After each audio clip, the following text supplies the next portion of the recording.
ছোটবেলায় যদি কোনো প্রোডাক্টের কথা আমরা আমাদের বইয়ে সন্নিবেশিত হতে দেখেছি, সেটি ছিল সোনালী আঁশ। পাটের চেয়েও আমরা ওই শব্দটা আমাদের হৃদয়ে যেন প্রথিত হয়ে গেছিল, সোনালী আঁশ। সেই সোনালী আঁশ কি এক ষড়যন্ত্র চক্রান্ত, দেশি বিদেশি এবং আমাদের এই দেশপ্রেমহীনতার কারণে খুব কঠিন সময় পার করলো এবং অনেকটাই আমার মনে হয় বিলুপ্তির মুখে চলে যাচ্ছে এই বৃহৎ অর্থে পাট শিল্প এবং এর সাথে সংশ্লিষ্ট সকল কর্মকাণ্ড। আমি ব্যক্তিগতভাবে কি করেছি, আমরা দল সংগঠন থেকে কি করেছি, ছোট আকারে কিছুটা না বললে নয়, সেটাই ধরে নেবেন আজকের আমাদের এই বক্তব্যের একটি অংশ।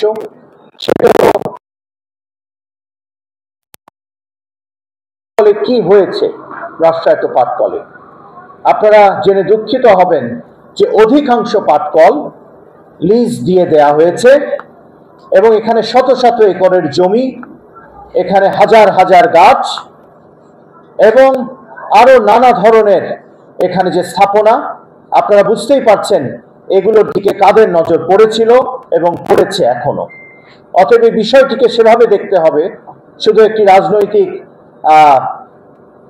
ঘটনা নয়। একটি বিষয় হলো এই প্রক্রিয়াটি চলমান, এটা থামছে না।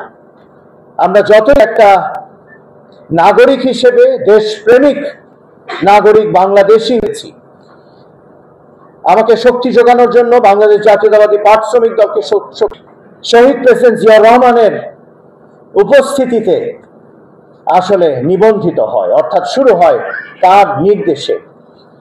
এই পাট শ্রমিক দলের সভাপতি ছিলেন, সহসভাপতি ছিলেন, সেক্রেটারি ছিলেন বাংলাদেশের যে কয়টি নাম আমরা শ্রমিক আন্দোলনের সাথে কোনো না কোনোভাবে অ্যাসোসিয়েট করতে পারি, তাদের অনেকেই।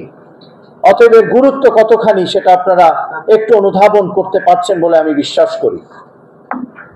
আমি যে সময়টায় দায়িত্ব পেয়েছি, কে জানে খুব বেশি দেরি হয়ে গেছে কিনা, কিন্তু আমরা চেষ্টা করব এই প্রতিশ্রুতি, সেই অঙ্গীকার আমি রেখে যেতে চাই আপনাদের সামনে।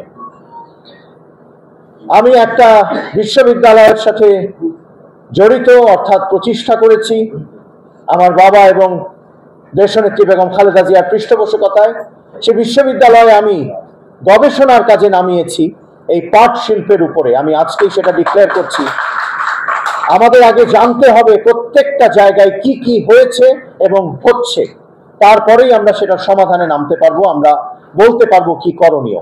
আমরা আজকে কর্মসূচি ঘোষণা করব বিভিন্ন এলাকায় ঘেরাওয়ের এবং বিজিএমসি সহ পাট উপদেষ্টা, প্রধান উপদেষ্টা, মাননীয় প্রধান উপদেষ্টা সহ সকলের সাথে কিভাবে এই বিষয়গুলো উত্থাপিত করে এবং জায়গায় আমাদের পাটাঞ্চলগুলোকে গিয়ে আমাদের উপস্থিতি জানান দিয়ে আমাদের দাবিগুলো জানাতে আপনাদের মাধ্যমে জানিয়ে আমরা একটি গণ আন্দোলন, একটি জনমত, একটি গণজাগরণ সৃষ্টি করতে চাই।